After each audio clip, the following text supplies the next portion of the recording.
noneho mubaze iyo ubundi abantu dukora ibyo rubanda nyamwinshi bashaka, ibyo abantu bashaka bahisemo, cyangwa dukora itegeko ndavuga ku byerekeye iby'Imana.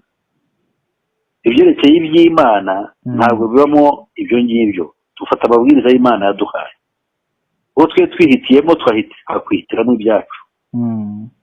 Kandi usibye no kutubeshya. Ndabasuje kandi bifurije ineza y'Imana abantu mukunda kudukurikira kuri Ahava.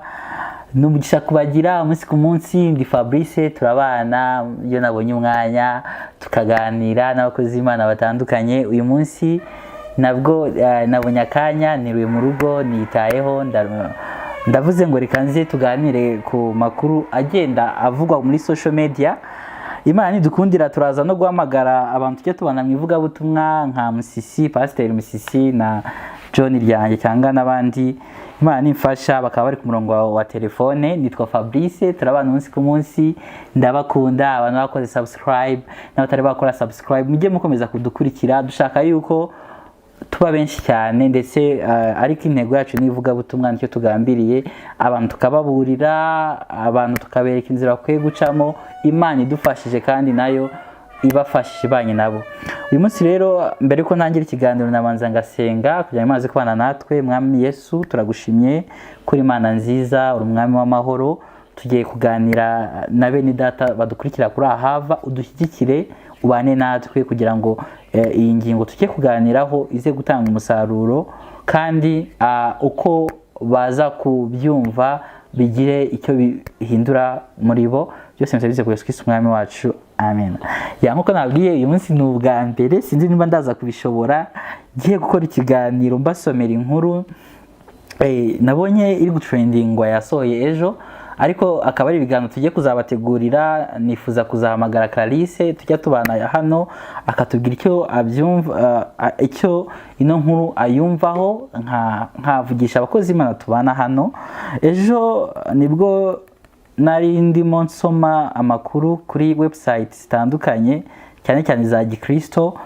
Ngeze kuri website y'Iyobokamana TV mpasanga inkuru ifite umutwe uvuga ngo ADPR igiye gutangira kwimika abagore ku nshingano z'ubupasiteri. Nkibona ino titre nahise ntangara, ntangira kwibaza byinshi, ariko ndavuga ati ngiye kwibasomera, namwe muze kwanyarukira kuri iyobokamana.rwa musome ino nkuru yanditswe ku itariki 18 z'ukwa 4, bivuze ko ari ejo hashize. Itorero ADPR ryemeje ko rigiye gutangira gusengera abagore no kubimika bagahabwa inshingano zo kuba abapasiteri kugira ngo nabo batange umusanzu wagutse. Allo, amahoro pasiteri. Yego ni amahoro, muraho? Murashima Imana, murakomeye? Muraho, turi amahoro turashima. Ni Fabrice n'ubundi kuri Ahava. Yego. Twari twahisemo gukora ikiganiro tukaza kubahamagara kuri telefone. Muri iki kiganiro turi gukora nyuma y'uko tubonye inkuru yasohotse ejo kuri 18 iciye ku kimwe mu kinyamakuru cyandika inkuru z'ijambo ry'Imana bita Iyobokamana.rwa. Yari ifite umutwe uvuga ngo ADPR igiye gutangira kwimika abagore ku nshingano z'ubupasiteri. Ugitangira gusoma iyo nkuru uravuga ati izi ni impinduka zikubiye mu mavugurura ari gukorwa muri ADPR hashingiye ku busabe bw'abakristo, ndetse agenda ashyirwa mu bikorwa mu bihe bitandukanye. Bagenda bavuga ngo kuva muri 2020 ADPR yatangiye urugendo rw'impinduka nyuma y'ibibazo by'urudaca byashegeshe iri torero, kugeza ubwo urwego rwa RGB ufashe icyemezo cyo gusimbuza abayobozi. Kuva icyo gihe ADPR iyoborwa na Pastor Ndayizeye Isaie akigera ku buyobozi yahawe inshingano zo gusubiza itorero ku murongo no gukemura ibibazo bishingiye ku miyoborere, gusesagura umutungo n'ibindi. Muri 2021 manda y'inzibacyuho yari yashyizweho yarangiye, hatorwa ubuyobozi bwahawe umukoro wo gukurikiza amategeko muri ADPR. Mu mpinduka ziteganywa gutangira gushyirwa mu bikorwa mu gihe cya vuba harimo gusengera abashumba b'abagore. Ibi ni kimwe mu byifuzo n'ibibazo birenga 160 abayoboye ADPR bagejejweho n'abakristo b'itorero ubwo bari bamaze gutorwa no guhabwa inshingano zo kuriyobora manda y'imyaka 6 muri 2021. ngo amakuru agera ku iyobokamana ariyo dukesha inkuru tugiye kuganiraho ahamya ko binyuze mu buyobozi bwa ADEPR harebwe icyo Bibiliya ivuga ku guha inshingano z'ubushumba abagore ndetse n'umuco w'igihugu busanga nta kibazo kibirimo. Umwe mu bakristo ba ADEPR utarashatse ko izina rye ritangazwa yavuze ko babyakiriye neza bagiye no kwihugura kuko kera n'abagore bafataga iya mbere mu bikorwa bitandukanye birimo gutegura no kwakira abashyitsi. Ngerageje kugarukiriza hano ndaza kugerageza kuba nabasomera ino nkuru yose abaza gukora iki kiganiro. Nashaka kubaza Pasiteri ukunda kugira ibyo aduhishurira mu gihe cy'imperuka turi kwinjiramo, aya makuru waba wayumvisheho mbere cyangwa n'ubwa mbere yumvishije? nabibonyeho ejo ariko mu by'ukuri ntabwo details zimeze cyo ntabwo nazimenye. Yego. Z'uko umuntu hari bigendera neza ngo ni ikintu wenda abanyamakuru bahimbye bavuga yuko kuko abanyamakuru ukuntu bakira inkuru bagashyiraho ibintu bityo wenda basa nkaho berekeza ku cyo batekereza cyangwa bifuza. Yego. cyangwa uburyo bumvise abantu bavuga mu bahwihwisa. Ariko ntabwo nzi yuko ari ingamba zafashwe yuko habayeho inama yo kubyiga no gusanga yuko nta kibazo biteye. Ntabwo rero nabyumvise ko niho gashya numvisemo mu byo uvuze. None kuba bagiye gutangira mu mpinduka bashyizeho ko mu minsi mike rwose lisite y'abazasengerwa yamaze gukorwa n'abanyamakuru bavuga ko hari amakuru babasha kuba bafite kuri abo bantu bamaze guhitamwo, bivuze ko hari ibintu bigiye gukorwa. Ese birakwiye koko abari n'abategarugori twubaha cyane muri iki gihugu ndetse hari n'abakora uwo murimo mu macaca atandukanye ko bahabwa koko inshingano icyo Bibiliya ivuga nta kibazo kibirimo? ikibazo se ko kibirimo, ariko urumva ibyo buriya bibera muri Bibiliya, byanditse muri Bibiliya ubundi bibereye itorero ry'Imana ryabyawe nayo, ntabwo ari iby'amadini. Ako kantu ntabwo amadini ukwayo bibereye itorero ry'Imana ryabyawe n'Imana, ntabwo ari iby'amadini. Nonese amadini ko ari abapagani, ko ari abantu bashyiraho ibintu byabo uko babishatse. Ibya Pasiteri byo n'ishyaka byatangiye muri Kiliziya Gatolika ishyiraho za sinodi ikabirura igashyiraho biriya igatangira ivuga ko Bikira Mariya yabyawe nta cyaha agira, bakavuga n'isugi bakajya babikora muri ibyo bita ngo ni amasinodi. Uwo ni wo mwuka umwe niwo ujyana n'ubu ngubu aho ugeze. Nk'umukristo wumvishije ino nkuru yavuze ati nibiba bizaba ari byiza nanjye nzahera ko nihugure. Imana ishimwe ko ubuyobozi bwacu bwicaye bukakira icyifuzo cyacu. Kera n'imva ya Yesu abagore nibo bahageze mbere, ntibari bakwiye guhezwa. Turishimye cyane. Urumva abakristo utasubijwe Pastor? Ndetse barahejwe, ntabwo bajya bajya mu nsengero, ntabwo bajya bumva ijambo ry'Imana, ibihano se ngo bakirwe kuba batayobora. Ariko nabyo urumva harimo akantu Pastor ku bintu byo kuba twaha imirimo itandukanye tukabaha nabo uburenganzira bakitwa abashumba. Muya kwitwa abashumba se ni uko byitwa kugira ngo bimare iki noneho? Niyo mpamvu ibintu byose bikorwa mbere yuko avuga yuko n'ibyanditse muri Bibiliya kajyanishe nk'uko babishaka. Yego. Nibamara kujyaho icyo bazazana kitigeze kibaho ni ikihe? Patanyika ngo akanya ubanze tuganirize tubwire ese tumva wowe udashaka kubishyigikira, nanjye numvaga iyo nkuru nkuhaye iza kugushimisha ukanabishyigikira, ariko tubwire uruhare rw'umwari n'umutegarugori mu itorero. Ese no kwatendinga ntabwo yayobora, use nk'utuganiriza ku buryo abadukurikiye ikiganiro cyacu baza kumva icyo waba wabinenzeho cyangwa wabishimyeho cyangwa rekomandasiyo uha abategereje itorero ry'Imana Bibiliya ivuga. Ni kare watuganiriza mu minota ukinigura ndetse abantu bakagira ikintu bakura muri no nkuru mbashe kugusomera. Oya mbishyigikiye nk'uko babitekereza ngo ndavuze impundu nimbyumva, ntabwo naba ntandukanye nawe cyane. Ntabwo naba ntandukanye n'abo bandi. Icya mbere uko itorero riyoborwa bishingiye kuri Bibiliya twahawe dusoma. Niya yateganyije uko itorero ry'Imana rigomba kuyoborwa. Yego. kandi itorero ry'Imana rigomba kuyoborwa hakurikijwe nk'uko umuryango washinzwe. Imana iri mu muntu maze kumurema, ibona yuko adakwiriye kuba wenyine iba umugore kugira ngo ni n'umuntu wamuhaye izina. Ntabwo ari Imana yamwise umugore, Imana yamwise Yesu umuntu, ariko umugore ni izina ryaturutse ku mugabo Adamu, yita umugore we ngo ni umugore kuko yavuye mu arakara ko mu rubavu rwe. Kubera izo mpamvu rero Bibiliya tuyisoma tutewe n'umwuka wera tukayifata nk'ikinyamakuru. Ukuvuga ngo uhereye icyo gihe haje kuba imidugararo ikomeye mu rugo rwa Adamu, bitewe na Satani warugabyeho igitero. Kugira ngo urwo rugo rwinjiremo yaciye mu mufasha we. Bibiliya itwigisha uburyo noneho ibyo ingaruka z'ibyo bintu byabaye uwo munsi uko Imana yabyifashe. Imana ivuga umugabo yuko azapfa, kandi ivuga yuko azajya akora ibyo akoze mu mutwe, mbese kubaho kwe ukazashingira ku miruho. Uwo ni umuvumo watanzwe uherekejwe ugizwe n'ingingo ebyiri z'ingenzi. Icya mbere, umugabo azapfa, icyo ni ikintu gikomeye cyane. Icya kabiri gikomeye cyane, mbere y'uko apfa azajya abaho mu miruho. Hanyuma umugore nawe aragwa ikintu gikomeye, azapfa. Icya kabiri, kubaho kwe azahora ateze amaboko ku mugabo, uja niwe uzamutwara. Ibyo rero byaje guherekezwa n'iki se? N'uwo muvumo waraje urasohora, ntabwo byabaye ibinyoma. Satani wabizanye nawe yahawe icyo gihano cyo guhora kuruza inda n'ibindi byose, kandi nawe akazaragwa umujinya w'ubuzarimbuka. Pastor. Yesu aje mu isi,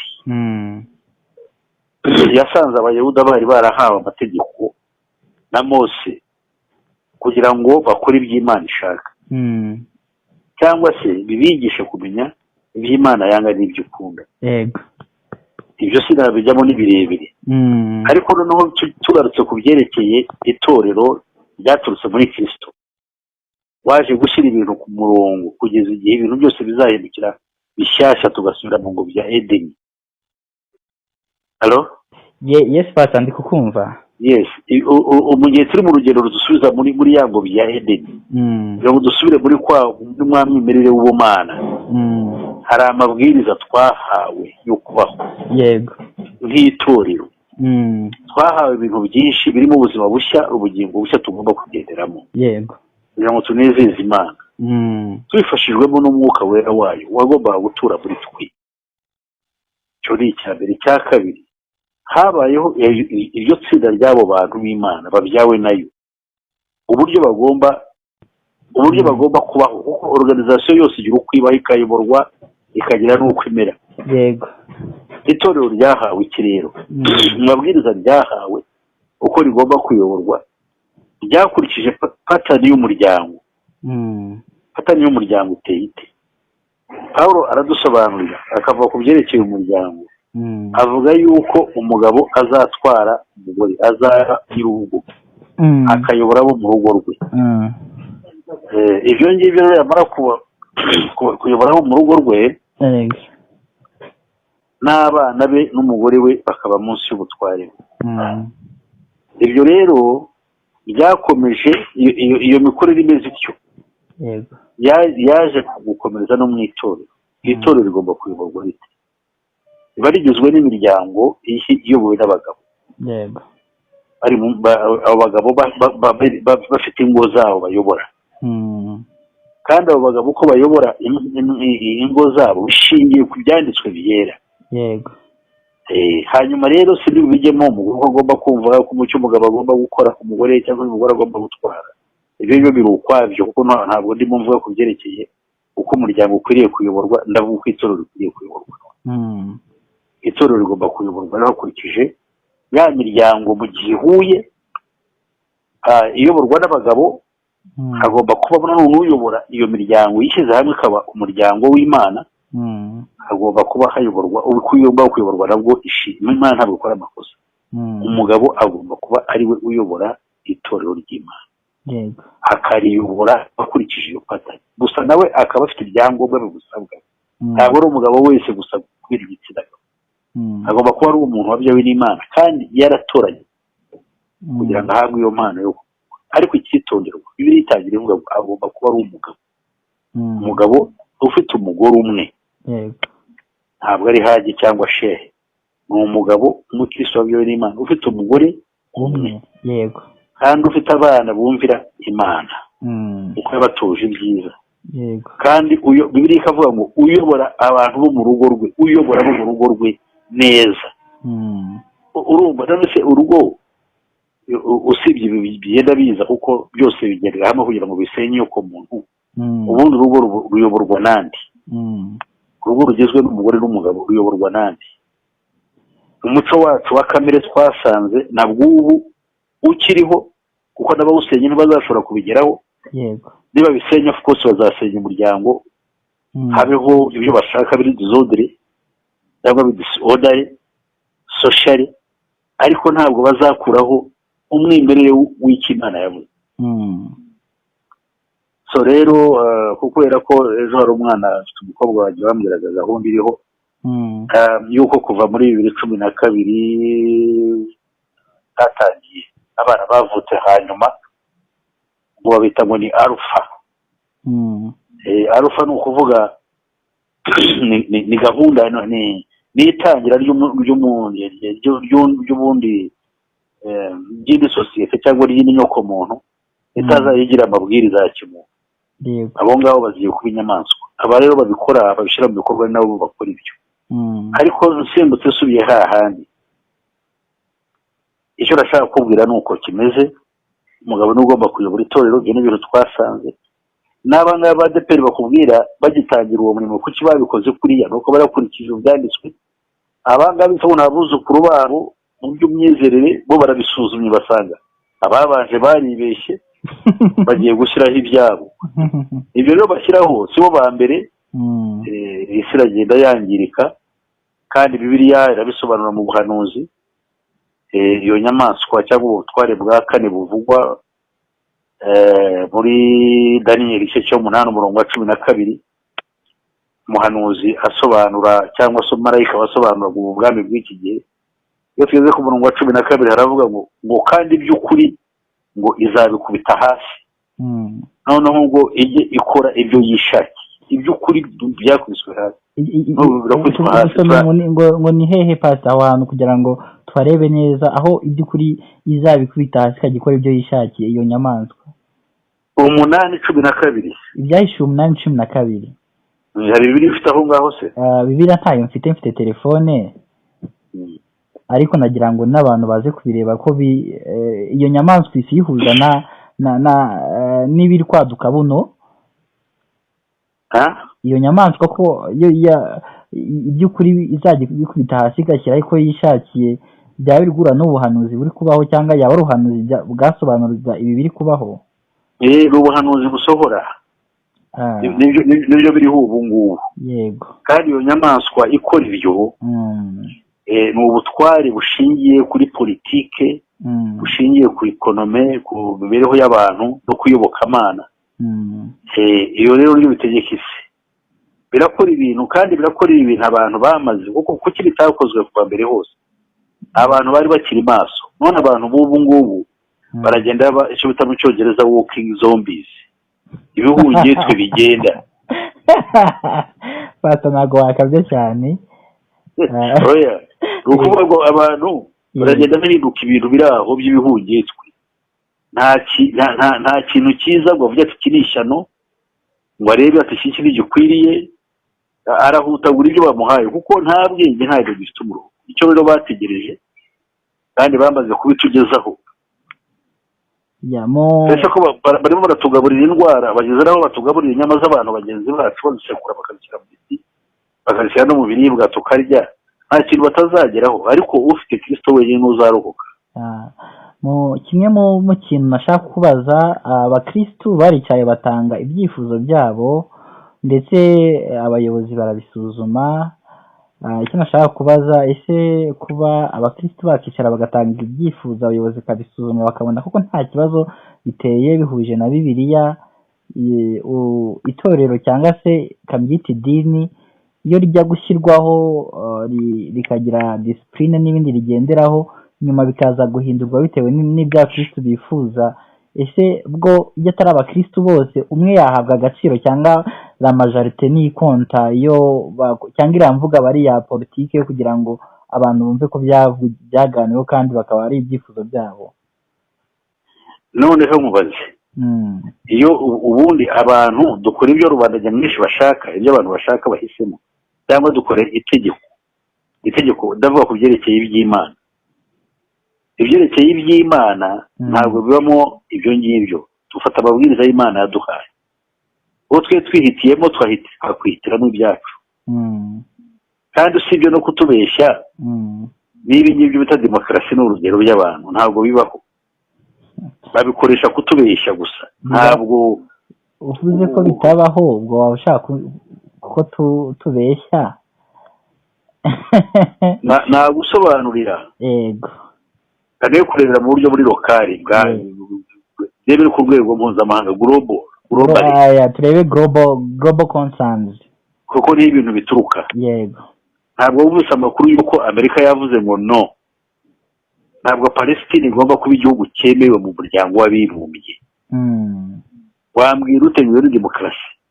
ibihugu 15 amajwi 15 ngo amajwi 12 yose yego yari yisabye yuko biba abiri abipfabusa, kuko ni ukuvuga ngo iyo yakoze icyo bita abstaining, yo ntacyo yavuze, mbese ubu tuyabara nk'ipfabusa. yego, rimwe ryabonetse iyo ryavuze ngo oya niryo ryafashe umwanya. yego, usibye abantu kuba barahungiswe ari walking zombies bakabaye bareba yuko icyo kintu atari cyo. akantu ka walking zombie tugahindura zo buretse ko abantu barangaye bari gushaka uko babaho mu isi igoye, naho kuba walking zombie byo ni ishyano. kubera yuko dukunda kubeshya no gusigiriza. kamaze nkubwira ikintu kimwe. yego, kera abantu bakiriho iyo ishyano ryagwaga abantu bakukaga umutima bakumva yuko ari ishyano. none ubu amahano ishyano icyo bita relativism. relativism ni ukuvuga ngo umuntu afata ikintu kuba kibi cyangwa kuba ari ishyano bikurikije we uko abibona. uko abibona ashobora kumva ati yewe umuntu aba yafashe ihene n'urugero akayimya karari umuntu undi naba ari ishyano ukundi si ryo arumva ari ibisanzwe, umuntu ashobora kwinezeza. uwo nkwaye urugero simuze n'ibindi byinshi njya mbona by'amahano birimo byiyongera. ariko ni bande bakabaye bahagarika ibyo bintu? ni uko hakabayeho abantu bafite gutesha bakabwira abantu bumvikana, kuko kera habagaho abantu bakuru b'imiryango, abantu bubashywe, abantu batinywa, uhereye ku mwami ukamanuka ukajya ku batware ukajya ku bakuru b'imiryango, bakuru b'amoko yayoborwaga. ubwo ndavuga mu muco ko bivuze iby'Imana benshi ntibabyumva, kavugire mu rurimi benshi bamwe bumva. noneho rero twe ku muryango w'Imana natwe ntabwo tugomba kwijinirwa n'ayo madayimoni bameze batyo. no tugufite igitabo tugenderamo gifite uko cyanditswe kitubwira, ahubwo Bibiliya bayireke n'ubundi kuki bayitwaza.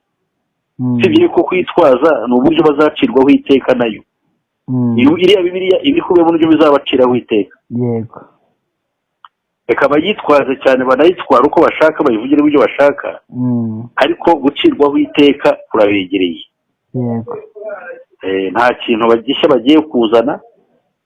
urabona yuko ntabwo dutandukanye n'aya madini twasekaga twagayaga y'abagatulika n'urugero, n'abaprotestant twagiye tuvamo, kuko bagiye erega protestant bagiye bata agaciro kubera ibyo.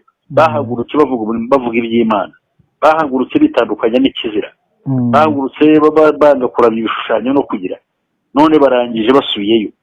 abitwa ngo nabo umwuka wera ngo naba roho mutagatifu cyangwa ba Holy Spirit cyangwa b'umwuka, barangiye bari bahanyuma y'ibizira. iriya myuka batitira ngo buzi imyuka bagatitira hari za nyabigezi bagenda hejuru nizo zituma bakora biriya barimo. Ntabwo umwuka wera aba afite umwuka wera w'Imana ntabwo bakaba bameze kuriya, ntabwo bakaba bafata ibintu by'ubuswa nk'ibyo ngo babikubita aho ngaho kandi bose bavuge ngo babyemeye ngo kuko abakristo benshi baricaye. Batangiye buhoro bavanaho ibintu byo gutwikira imitwe, byo kwambara imitwe, gutwikira imitwe by'abagore, kwambara umwambaro wo ku mutwe cyangwa muvuze nahuranyije ku kinyarwanda cyanyu kidasobanutse ngo ni ugupfuka nk'abantu ari ugupfuka igisebe, ugupfuka imitwe niko babyita, gusa ibyo yuko ari inyito mbi, ariko mu kinyarwanda gisobanutse ni ugutwikira imitwe. Ibyo bintu bagiye babikuraho ngo cyakora ngo basigara bavuga ngo umuntu agera agasatsi ka natireri kandi ngo akemuze umusatsi. Icyo ubwacyo ni satani kuko umugore ntabwo agomba gukemura umusatsi we kubona uburanga bwe. Ntabwo basobanura Bibiliya bayobowe n'umwuka wera, ahubwo bashaka gusa amarangamutima anezeza bari imbere. Erega twese utubohoye, Imana itubohoye twakwishima ngo dukore ibyo kamere yacu irarikira. Yego. Reba nk'ubu ugiye ukavuga uti abagabo mwese abagabo bafite uburenganzira burungura abagore 2 3 barenze umwe. Nanjye ubwanjye nahita ntangira twatana nahita ntangira kubashyira ku murongo. Icyo nikubwiriye iki? Nikubwiriye kugira ngo mvuge abantu bakunde y'abarangamutima kandi abagore ntibabyishimire. None ubwo politiki iriho, twese n'abatuyoborwa n'umwuka twubaha umwami wacu Yesu Kristo. Yesu Kristo niwe wavuze ngo mbere na mbere siko byari bimeze. Umugore n'umugabo Imana yabaremye ari umwe, ntabwo yabaremeye abarenze. Ntabwo Imana yaremeye umugabo abagore benshi, yaburemeye umugore umwe. Aduhaye icyo kintu n'abayahudi ubwabo byarabatangaje, baravuga ngo nabi iby'umugore n'umugabo ari uko bimeze, ngo noneho ngo kurongora si byiza. Yesu arabitegereza ngo arababwira ngo idashoboka ku Mana bishoboka, idashobokera abantu ku Mana birashoboka. Byumvikane ko ibyo kujya mu ijuru bishobokera gusa abantu Imana yatoranyije mu isi.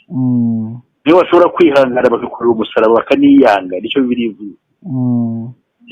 Ubonaho ibindi byo bavuga, abakora ibyo bibwira ngo ubwo baranezeza Imana baribeshya, nabo bakurikira bazarimbukana nabo. Ntabwo natajya kukubwira kuko twebwe ntabwo tugomba kumva iby'Imana ivuga tukihana ibibi, tugasaba n'Imana kugira ngo dufashe mu ntege zacu nkeya. Banyumva neza? Imana idufasha mu ntege zacu nkeya izatwishimira kuko ibona yuko dufite ubushake bwo gukora ibyo ishaka, kuruta kwishimira ibizira byadutse tukabijya inyuma tukumva yuko rwo tubonye amahoro. Ntabwo byakunda. Pastor usa nk'uduhaye umurongo mugari kandi uganirije abantu bitewe na emotion sentiment n'uburyo kera ibintu byari bimeze abantu bakashaka kubimodifyinga.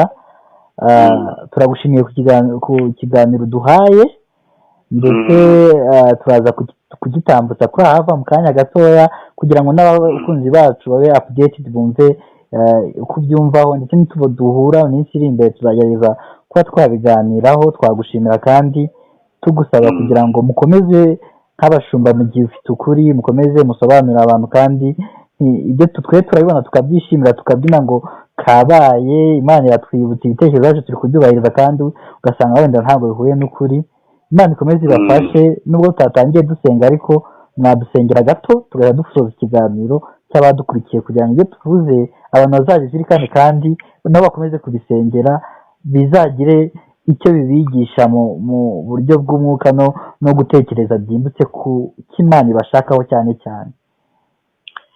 Urakoze cyane, ariko nanjye mbere hose nkabaye nkushimiye kuko akantu nk'ako kuba ukabonye kugira ngo tukaganireho, nkaba nibwira ko ndabwo ari ugukorera Imana kuko Imana yahamagaye bagifite impungenge zibiriho. Ubona n'uva kino kiganiro aricyo kiza kububakamo. Ndavuga intore z'Imana, ariko kubarimbuka ngo ntabwo bashobora kubitekereza. Dusenge Imana aho turebe icyo Imana yakora. Imana yacu ishobora byose, murengezi w'ubugingo bwacu, wowe ukora ibikomeye kandi ugakiza, wowe waturemye ukadushyira muri iyi si. Imana yanjye waduhaye kandi inshingano zo kwamamaza ubutumwa bwiza, turagushimye cyane kuko uduhaye gukora umurimo mu gihe kiruhanyije kandi tugakora mu by'ukuri duhaza amagara yacu. Ukomeze ubane natwe nyambatse twenyine, ubane n'abandi bose bafite ishyaka ryo kuzakubona kandi biteguye mwami wanjye kugendera imbere yawe ari abaziranenge. Ijambo ryawe riratubwira ngo uzaza gutwara itorero ridafite urufunyiro ridafite umunkanyari, ridafite n'ikizinga. Komeza rero udufashe, natwe turi abantu bambaye umubiri, turi abantu bandura, tweze tugirire neza kandi imbaraga zo kugukorera, tuzinukwa ikibi kandi twanga n'ibindi byose bigoramye. Byambarije byose kandi mu izina ryawe Yesu Kristo umwami wacu. Amen. Amen. Amen. Murakoze.